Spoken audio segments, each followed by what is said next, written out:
Well, that's what Jiu-Jitsu is about, right? Making sure you are comfortable being uncomfortable. Hey, welcome to Mat Chats, Meat Pies and Açaí and Getting Uncomfortably Intimate with Other Humans. I'm Richard Kavanagh. This is Professor Thiago Braga, and we are here to bring you the sweatiest, awkwardest Jiu-Jitsu chat on the internet. Hey, I've got to ask you this question as a Brazilian. What's the equivalent of a steak and cheese pie in Brazil? Well, steak and cheese pie. We have different parts of Brazil, different foods, but I will say our staple is rice and beans, arroz e feijão.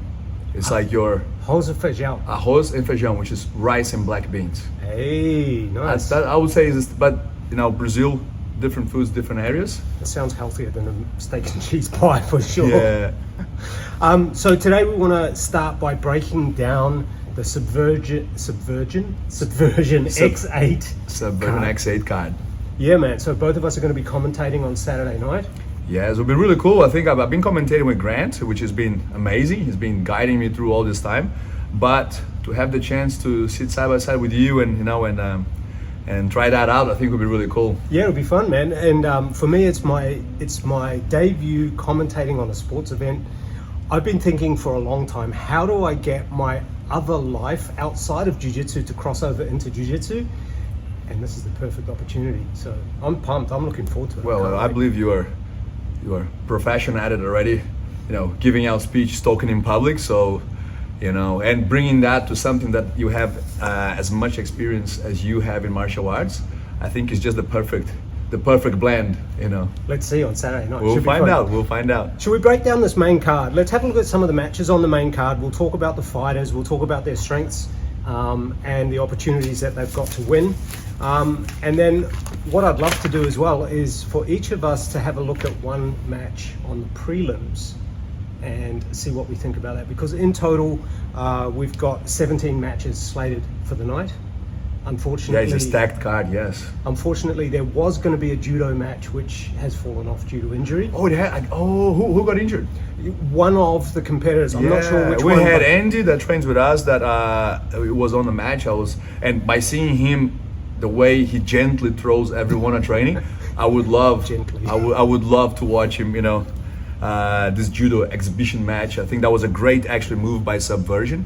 The Subversion had in the past wrestling exhibition match, you know, which just counting points per takedown. Now there was the judo match. The card always has gi and no gi. I believe Subversion is definitely on the right track to continue to lead the super fight events in Australia. Not even talking about the setup and production, which is second to none.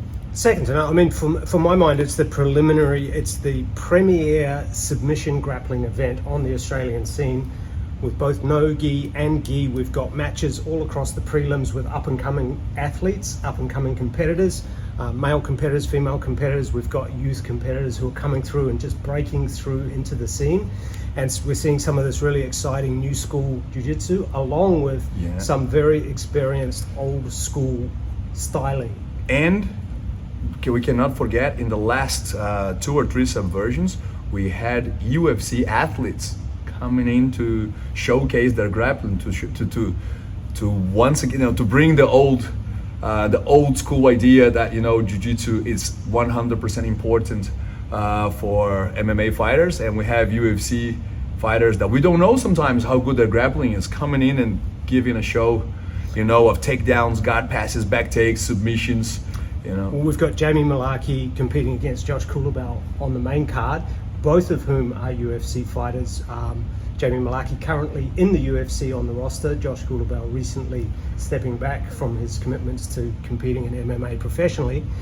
Now, I believe I've been watching some of the shorts on Instagram and some of their social media feeds. What I understand is that these two actually train together quite a lot in jiu-jitsu and grappling. Quite possibly for their camps.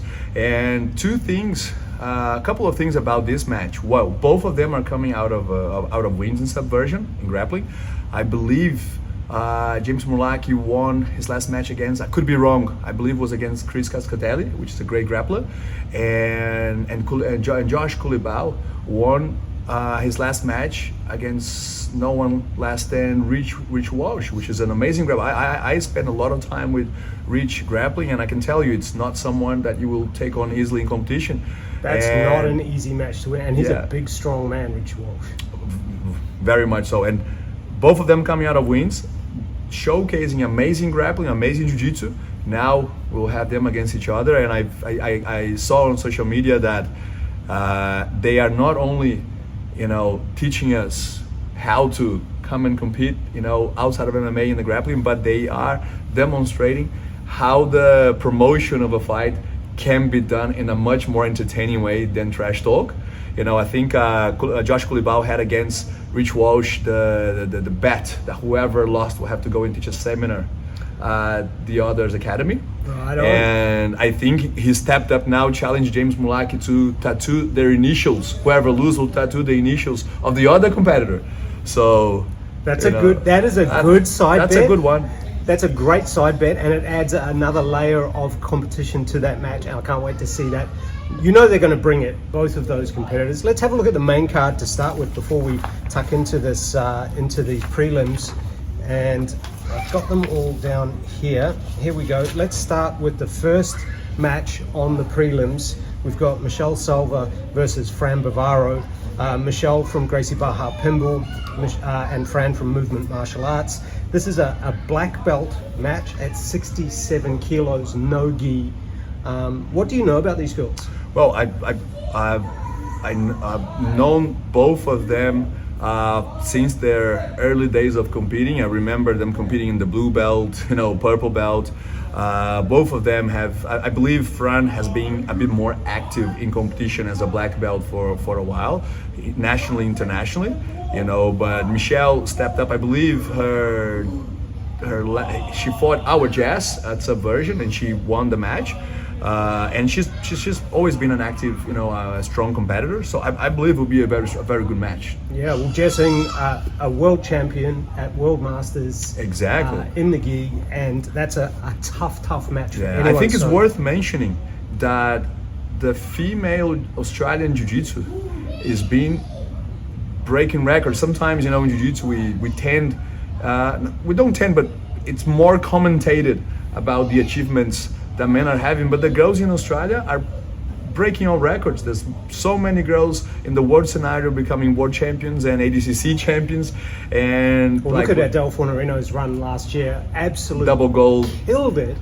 And I think I'm really excited to see that Subversion's also promoting and bringing more girls in. And like this match, Michelle Salva and Fran Bavaro will definitely be a good one. Do you know what? I have to say that in most sports, and I know this is probably not a politically correct thing to say, but in most sports I tend to favor watching male competitors. But when it comes to jiu-jitsu, I actually really love to watch the female competitors because they have a different body type and often a slightly different style. There's a lot more movement, a lot more flexibility. They do things that, quite frankly, most men can't do with their body and the way that they do jiu-jitsu. And I think it's a really exciting aspect of the sport as a spectator watching. Well, I agree 100%. So let's look at the next match, and this is one that I'm very, very excited about. We've got Lee Aguilera from Garage Grappling in Bondi against our very own Alexandre Janjinho. Janjinho Valverde. Wait for the screen. There's kids class downstairs. This match, I have to say, I don't know much. I haven't seen much of Lee Aguilera competing. And talking about Shanji, the one thing that I believe is that's whenever Shanji is fighting, I'm not sure the result, but I know it will be worth your ticket. He is very good at translating the way he trains at the gym to the competition. So everything he performs in training, he very easily, loosely let go, and he'll perform the same way. And also, he doesn't like to hold back. Actually, as a coach, sometimes I'm having to coach him. I'm like, all right, you've done enough. Just, don't take more risks. So I believe this rule set's perfect for him because there's no points. You got to go until you catch the other person or you die trying. So I feel, this could be a really good match. Well, this is a gi match at 76 kilos, both black belts. And I know that Shanjinho is a big 76 kilos. Yeah, 77, I think. Yeah, I think it's a 77 kilos. 77 I think kilos. It's 77. And you know, one thing I know about him is that he's an absolute savage on and off the mats, a hunter, a fisherman, just a savage human being. And what I love about him is that when it comes to competition, he turns it on and just brings the heat every single time. But then, Richard, in saying all that, I'm sure when matchmaking, they will bring someone, or Lee taking on this fight is probably aware and is probably, you know, like coming in ready or as prepared as he can be for that. So I'll have my eyes on this match for sure, and I believe will be super exciting. Yeah, I think this is a contender for match of the night for sure. So the next match that we've got, Pablo Araujo from SJJA versus Chris Sales from Legends BJJ in Blacktown, and this is a male gi 72 kilo black belt match. This match, both are experienced competitors. You know, Pablo Araujo from SJJA, it's competing everything. Like he must compete every weekend. Every comp I am at, he is competing and competing. So his rhythm of competition is pretty good. And Chris Sales, head coach of his team, very experienced as well. I remember seeing Chris Sales, you know, like competing in a lot of the comps that I've been at from the early days of, you know, competition here. So he's definitely got the experience on his side as well.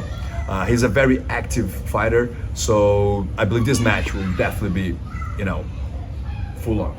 I think it'll be an exciting match, but I suppose the difference maker here is that Pablo's competed on Subversion twice before. This will be his third appearance, and for Chris, this is his debut on the Subversion mat, under the bright lights, in front of this big audience. And it does make a difference, right? Yeah. I always say I love competing. You know, I love competing at everything, but I believe I grow with the tournament. So if I compete a bigger tournament or a super fight event like Subversion, I believe that pressure makes me perform better. But it doesn't work that way for everybody. Some people perform better with a little bit less pressure, and the more pressure, you know, makes it a little bit more uncomfortable to compete. And I believe Chris Sales, even though it's his debut as Subversion, the level of experience and the way he competes, it shouldn't be a problem.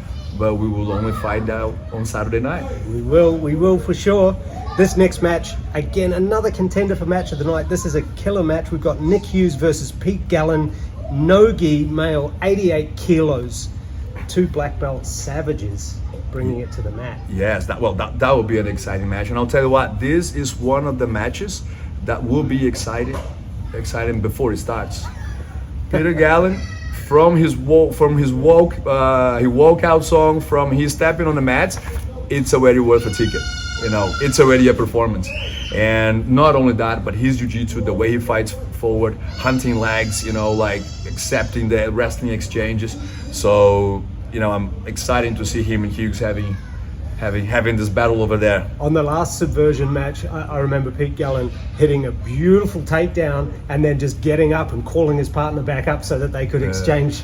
He's a showman. Again. He's a showman, and he wants his to be. And I've always, you know, I had many times when I'm talking to my students and competitors at the gym that I kind of speak against that side, where I'm telling people, you know, to make sure you stay secure, you calculate your risks, and you perform, you know, make sure you win and all that.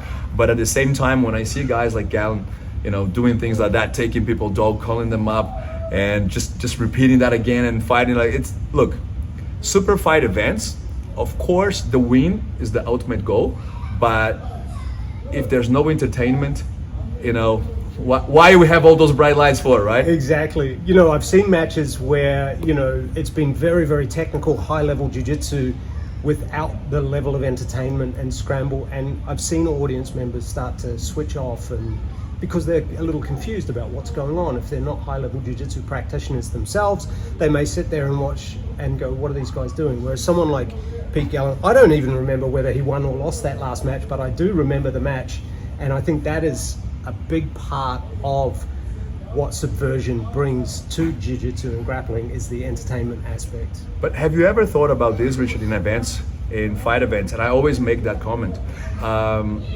some of the best fights you ever watched, if I ask you what was the result, you won't remember, because you're so entertained and like so hooked in watching the match and everything that both competitors were doing, that the result was almost insignificant in the end. Agreed. And I really like, every time, to be honest with you, a bit of an insight on how I compete. Every time I compete, we all have those, some pray, some wish, some ask the universe for something. And I believe if there is a God and we are praying for a win, my opponent is probably praying for the same thing. If everyone's praying for the same thing, God or whoever you're praying for will have to make a pick. So I always try to wish for two things: that me and my opponent don't get seriously injured, and that when my fight ends, that we are living with a big round of applause, that we are, like the crowd really loved watching us. I feel these are the two things. If I get these two things, the win could be a cherry on top, Yeah, I like it. Yeah. That idea of having fun. The next match to talk about is Tadeu. How do you say that with the Tadeu Portuguese? Lobato? Yeah. Tadeu Lobato from High Rollers versus Josh Schofield. and Josh Schofield from North South Jiu-Jitsu. It's a 91 kilo black belt match, no gi as well. Yes, and I think both of them have been grinding. I think Schofield had a few good matches recently. Lobato has been on the hunt on the hunt for quite a while, and he had some great matches, nationally, internationally. He's been on that hunt from solidifying his name among the top competitors, and that's a very good challenge for him on that night. And Josh is 2-2 on the Subversion stage, so he'll be looking to get ahead and get a winning record in this match in his 5th appearance. Josh Kulabau versus Jamie Malaki. Josh from Igor MMA, and Jamie Malaki, who's now training out of freestyle MMA with Alex Volkanovski and co. This is an 80 kilo match. Josh is still a purple belt. Yes. Technically speaking. Yes. Look, that's what we say, belts can be deceiving. Like both of them, of course, because of their MMA career, focus a lot more in MMA. But I had the chance, I trained a lot with Josh. He used to be my student in Jiu-Jitsu before he went into MMA. I had a chance to train a little bit with Jamie Malaki, and both of them are great Jiu-Jitsu guys. The fact that they came in the matches, they came in at Subversion. And one thing you got to think about when guys like at their level and in their position in MMA step in to a Jiu-Jitsu super fight at Subversion, they are putting a lot of stake, because they already have a name, they have a position to protect, So they have a big reputation. They have a big reputation as genuine fighters, and to come in, let's say, and let's say don't perform well or be submitted easily by someone that is not as good. And that comes to show on how much they trust in their jiu-jitsu and how much they actually come in to perform. And especially watching a few Aussie UFC fighters stepping in, how we had before Rich Walsh versus Josh Kulibau, now Jamie Malaki versus Josh Kulibau. And these two, I think, will look, it's hard to take a pick. From watching the last matches, Josh Kulibau was so on point versus Rich Walsh, but Jamie Malaki was a very calculated, dominant opponent against, I believe, Chris Cascadelli. So I wouldn't be able to predict much further than that. Well, when you look at their MMA styles, both of them have very fun, very aggressive, forward-fighting styles in MMA. Their jiu-jitsu, when you take the striking out of it, becomes much more technical. Both of these guys have trained together, and I believe from looking at social media, they've got a little side bet. Yes, we're looking at social media. They have this side bet that apparently the loser will have to tattoo the opponent's initials in their body. That's an awesome That's bet. been taken a little bit further. Look, I will hope that will end up at least being a cute tattoo, that they will cherish for the rest of their life. But yeah, it puts the pressure on, Well, we'll be watching with great intent and hope to see that it's a cute tattoo. Or any tattoo artist that would like to put your name forward, and make that happen at your tattoo studio, that could be your chance. That could be a good chance there. We've got an interesting match in the co-main event. We've got Claudio Conti from Absolute MMA versus Josh Saunders from Sydney West Martial Arts at 108 kilos. Yes, that's a look. Josh Saunders, he's been performing, and I've looked a little bit more into Claudio Conti, and he is a legit. It looks like he's a legit tough contender, so he could bring some serious trouble to Josh Saunders. Saunders, on the other hand, has been very dominant in the Australian scenario. He's been the main event. He currently has the title. Oh no, does he have the title at the moment? He lost the title last match. He did. But he's been very dominant in the Jiu-Jitsu scenario in Australia. He had some great appearances in the international scenario. He actually had a chance to compete against Gordon Ryan. And I'll tell you what, watching the match, he didn't win the match, but who is winning against Gordon Ryan at the moment? He held his own as far as I could see. And he fought extremely well. And on a side note, I had a chance one day when I visit Luke Martin's gym, Sydney West, and I had a chance to train with him, and I have to tell you, he is actually a true gentleman and very skilled on the mats. Sometimes his online personality makes him think, makes you think that he could be a little bit of a arrogant, a bit of a douche. But no, in person, I felt that he was very. I felt there were times that if he chose to crush me, he could, and he chose to be technical and gentle. So I appreciated that. Well, he's a big man. He's very strong, and he's obviously well supplemented with, as we like to call it, he's an Açaí athlete. And Jesus. He's been an athlete from his whole life, I believe. And that's one thing people don't take into account. It's easy to sometimes say, but this guy takes this or that or does it. Well, but what else does he do? He's been an athlete for whatever age. He was a semi-pro rugby league player, which brings a level of toughness. Yes. And whether you like it or not, and Americans and people who are grappling from overseas won't understand how much playing rugby and rugby union gives you in terms of a stand-up game when it comes to takedowns. Yeah, and you were a full athlete, just that, full stop. But there is one thing, we might agree on this, that Josh needs more challenge here in Australia. It's been difficult to find him more challenge. And do you have a name, or would you be able to who would you suggest, would you recommend someone that could actually come forward from Australia and give him a good match at the moment? Well, if you think about Josh's profile, having competed against Gordon Ryan, he's well known on social media, but he's also well known in the jiu-jitsu scene and very dominant. And he's a huge human. I mean, he's just a massive dude, and he's competed against all the other big guys here. And admittedly, he lost his belt to Niko Maglasic at the last Subversion event. But Lucas Kennard had a pretty impressive outing against Victor Hugo. Yes, I will agree with you. At the moment, I see Lucas Kennard in the Australian scenario, which also been having great success outside of Australia, but his match against Victor Hugo showed that he is very much prepared to compete against guys of bigger size. Big guys. And I saw him recently, and he honestly, he's not as big as Josh Saunders, but he definitely looks like he's prepared to deal with much bigger people than him. Also his game, I think Australia developed quite a few guys from Craig Jones, Lachlan Giles, Lucas Kennard, Levi Leary, but guys that had, guys that had this very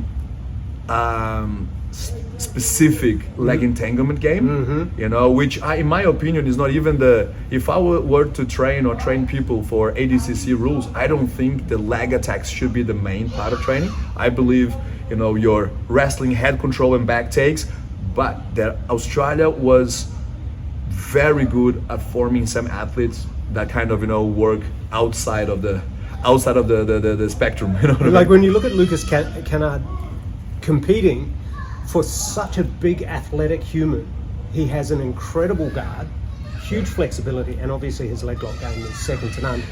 Josh training out of Sydney West Martial Arts, who have an excellent leg lock game and system and knowledge of that entire part of the game. But I'll be curious to see how he would deal.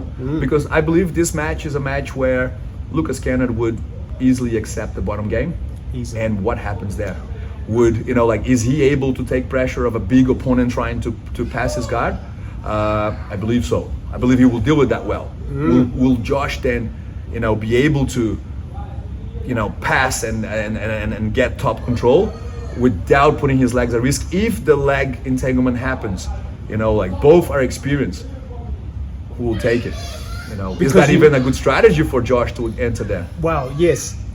One, is it a good strategy for him to enter? Two, can he prevent Lucas Kennard from getting a good bite on the legs? Because From top or bottom? Yeah, exactly. Yeah. Ooh, that's a good fantasy match. Let's leave that with, you know, the bosses of Subversion. You know, could be, well, or maybe let's put over, let's get people to comment and put their name. Are you interested in seeing Josh Saunders versus Lucas Kennard? If that's what the people want, maybe the boss of Subversion will have to bring him in. Let us know in the comments, and then we can put it forward. I like that. So that's the co-main event: Claudio Conti versus Josh Saunders. It is Claudio's debut. He's been in training for 8 years. He was a Sambo fighter for a couple of years before that. If you've ever trained with Sambo fighters, it's a nasty art. And they're also, well, there's combat Sambo, you know, but they are also very proficient at leg attacks, which, being a big guy, plays well legs. Training an absolute, he's definitely training, you know, like Lachlan, I believe, will be in camp now training, so you know, it could be an extremely exciting match. And in our main event, we have João Marco de Albuquerque. João Marco, yes. And James Wunton, sometimes known as Jimmy Xguard, Scrappling on Instagram. James is not very well known here in the Australian scene. This is his debut on Subversion. I actually had a match with James at Brown Belt at Nationals in the adults division. Yes. Despite my senior age. But you compete in any division, right? You compete whatever there's someone to fight, so that's pretty cool. And what do you have to tell us about James? What I like about James is he's a very aggressive competitor. He's a very forward. He fights forward. He fights aggressively. He's very technical. He's very fast and explosive. So I'm looking forward to seeing how he can bring that game and impose that game on this match. Yeah, as well, that would be really interesting, because João Marco, you know, it's also a great competitor, and he's been competing at Subversion. I believe he's got maybe 3 wins already. 3 wins, no losses. 3 wins, and he had tough matches against guys like Jake Odristol, you know, that is a very good leg locker from Australia as well, and he's been very dominant. I'm not sure. I believe he would have gotten all his fights by submission at this stage. He's won by guillotine. He's won 1 on points, and what was the other one? I can't remember how he won the match against Jake.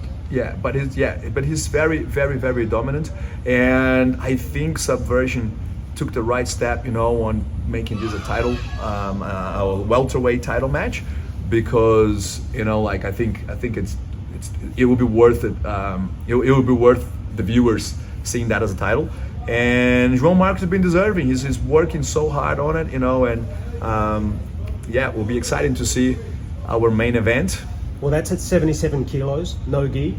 So we've got a good mix across the weight classes. We've got a good mix across gi and no gi. We've got some super exciting matches. Is there anything on the undercard that stands out to you? I know that you've got the undercard there. I am really interested in seeing Josh McKenzie versus Kainoa Roberts.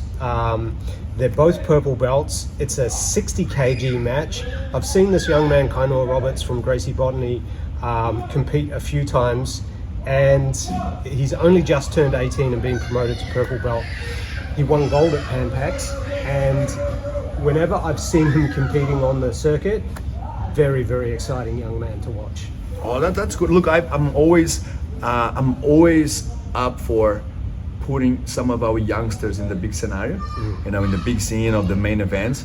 One is like to give them the experience of it, I think, and look, to be competing in events like Subversion open a few doors for you, you know, and as a young competitor, sometimes it doesn't seem like much, but to have to be able to be on the scene and get sponsored that will cover sometimes things as simple as entry for future tournaments, your traveling expenses, which sometimes could be, not much for someone that is working full time and competing, but when you have a young competitor, I think that makes a big difference. And plus getting that experience and being able to live the moment, there's nothing cooler in my opinion than when the walking out to your song, seeing your face on the big screen and having that pump, like that. Sometimes a lot of us athletes end up seeing that a little bit later in life after you get a lot of good results and you get to black belt.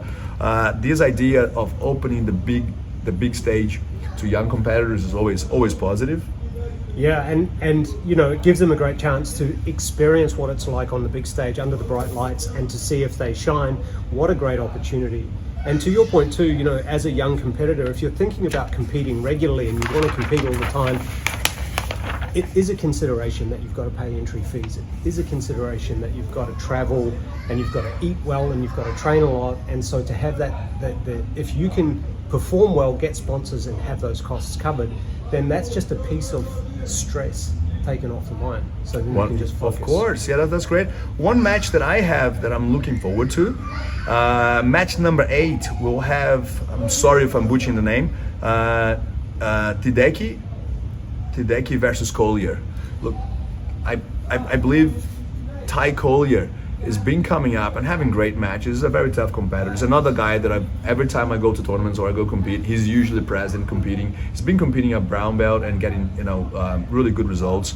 And speaking with George last week from Subversion, he even mentioned that depending on the performance on Collier now could be our Adrian Hart's next match. Ooh. So it will be exciting to see what happens, and we don't know, maybe whoever wins, maybe if Tedek or Collier wins, that could be Adrian that had a fantastic performance on the last Subversion, got the performance bonus for the night, and I'm excited to see, because Collier it's been often performing super well.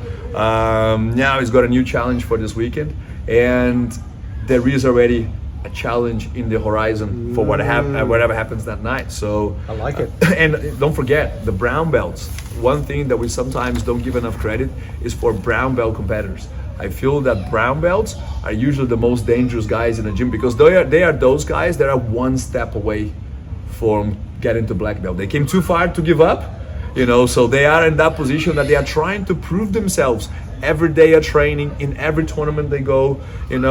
Imagine brown belt in a super fight event like Subversion. It's like, well, the skill level is pretty much equivalent to a black belt. They just don't have the same level of experience and time. Yes.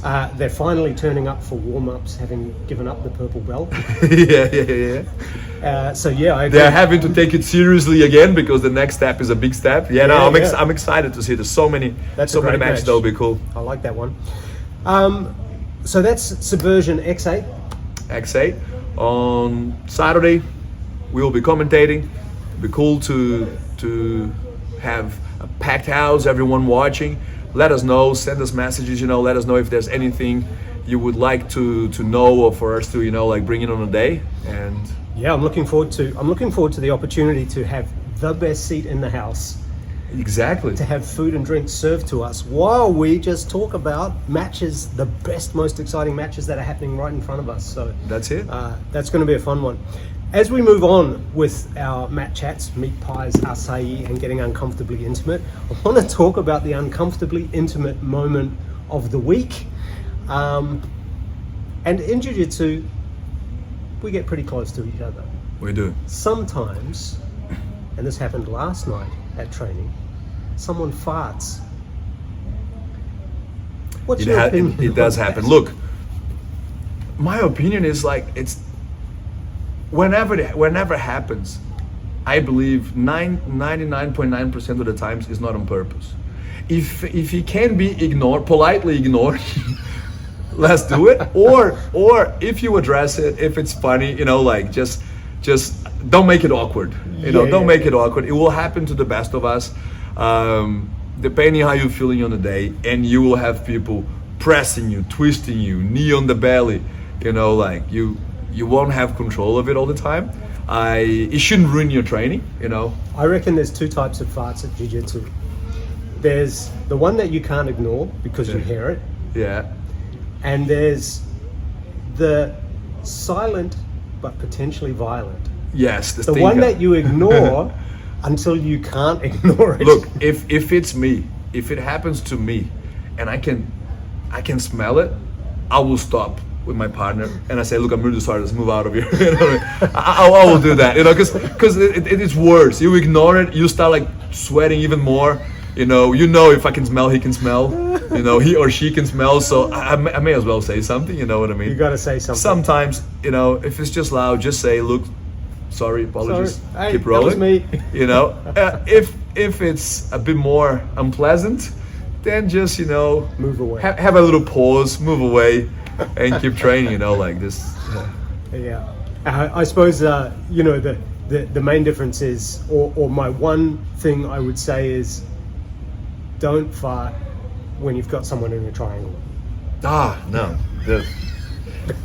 Yeah, no. That's the worst. Well, Now, we got a little segment called Roll Call that I want to bring in here, where we get to talk about each week something in the Jiu-Jitsu world, whether it's a specific athlete we want to talk about, a technique, a meme that's currently going around.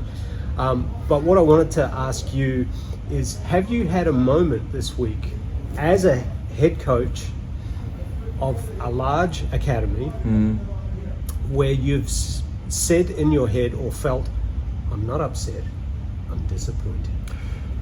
I would say I have this moment. I'm not upset, I'm disappointed, but it wasn't specifically at the gym or in a class that I was teaching. I've been having this moment ongoing, I would say, Richard, at the moment, with one situation that we have in Jiu-Jitsu, which is the gi and no gi.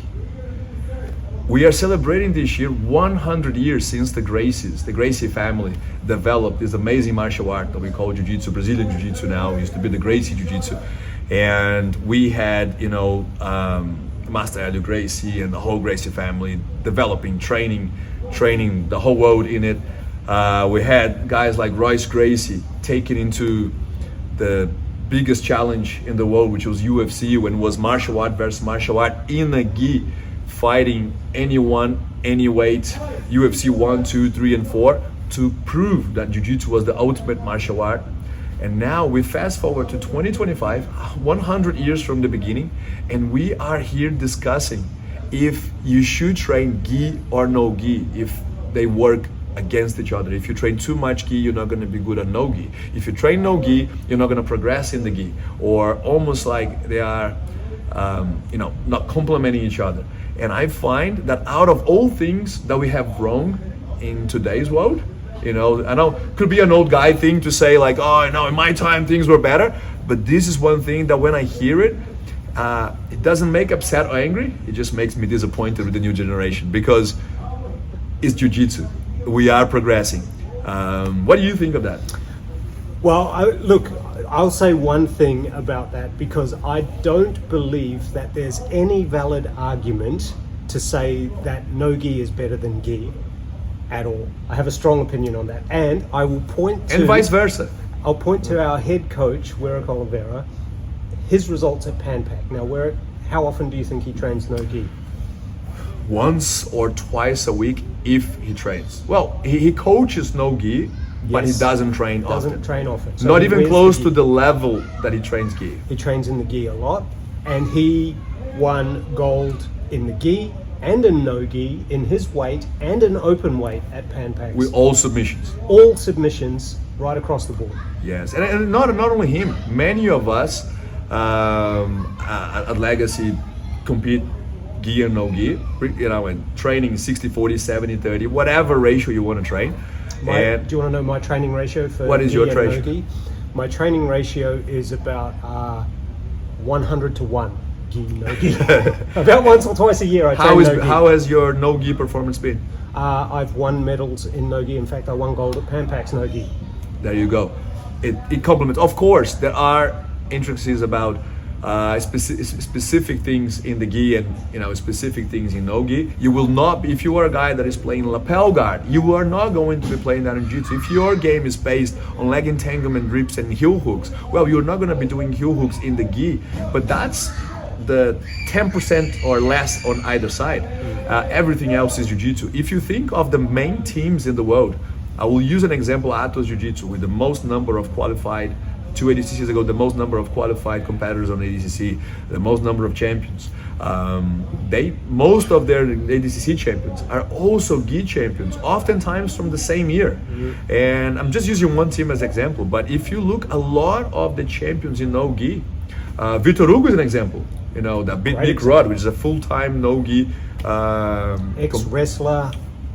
It beats him in no gi. He's a gi guy. You get Nicolas Marigali that made that crazy transition in 6 months from gi and never having competed in no gi, performing super well. So I think, look, I rest my case on this argument, but I'm not upset. I'm just disappointed. I like it, like a classic dad. So that is our first episode of Matt Chats, Meat Pies and Açaí and Getting Uncomfortably Intimate. Thanks for rolling with us. That was a fun chat. That was a fun chat. Hopefully we can do it again. Was. Hey.